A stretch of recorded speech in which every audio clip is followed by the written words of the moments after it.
Charlemagne the God and The View's Whoopi Goldberg got into a heated exchange over Hunter Biden's pardon. Watch. But he didn't have to volunteer that lie to begin with. I'm going to stop you for a second. Uh-oh. Only because you don't know that it was a lie. We don't know why he changed his... You really think he just changed his mind over Thanksgiving weekend all of a sudden? No, at some point you get to the place where you just go, so I'm just going to follow the straight and narrow always, because that's what's expected of Democrats. But that's their fault. They're the ones that go out. They're the ones that go out there and they stand on this moral high ground. Listen, Democrats are not a monolith. But why can't you say when Democrats are wrong? That's a good question, isn't it? Kennedy's joining us this morning. Why can't Democrats admit when they're wrong?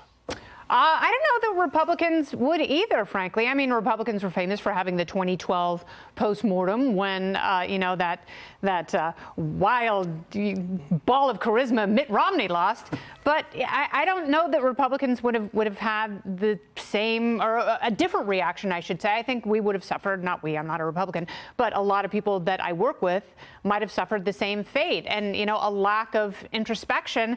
But it has been toxic for Democrats. The only thing they've been able to do is attack each other's factions, but they haven't been really able to go, well, this is why we lost. This is why Joe Biden was a flawed candidate. This is why he had to step down. They're just pointing fingers at each other, and that absolves you of really having to take blame for something. And I know it's difficult, but it is incredibly necessary if you want to win elections in the future. I think the Democrats should come clean about the lies told about President Biden's true condition. They would not admit that the man was incapable of doing the office. They kept him in power until July of this year. Kamala Harris was privy to all of that. Yes, she was. She says that she worked with him hand in glove. She was given some of the most intimate and important roles in the administration. It's like shoring up voting fraud and, making sure that the border is sealed. She didn't really do any of that, but she had access to his private moments and knew that he was in decline and lied about it. Sure. And, she wasn't really pressed on that by a lot of news outlets during the campaign. She should have been. Bret Baier was one of the few people who, gave her an honest grilling. So there's plenty of blame to go around, but they just want to talk about things like optics. Well, this didn't look good. Well, it didn't look good because it's not good, because there's something intrinsically flawed about their philosophy and the entire process, and voters were in on the whole thing, and that they knew they were hurting, and Democrats didn't have solutions for them. Comedian Sarah Silverman, she explains why she chose to stay silent on this year's election. Here's a full screen quote. "My feeling was that no one wanted to hear from celebrities right now."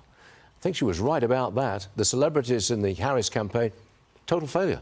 Yeah, when Taylor Swift came out and, after the debate and endorsed Vice President Harris, people were like, oh, well, there we go. There's the election. And I remember thinking, not so fast. I didn't feel like her endorsement had the kind of momentum shift that it might have in election years past, even though she's arguably the most famous person in the world. But that just goes to show you where voters were. And they didn't want to hear from rich people who were totally insulated from bad economies and from inflation and recessions, how they have to vote because someone who they're a fan of tells them that they have to fall in lockstep. No one was in the mood to do that this year. Didn't buy it. Kennedy, great stuff. Thanks very much. Thank you, See you Stuart. again soon.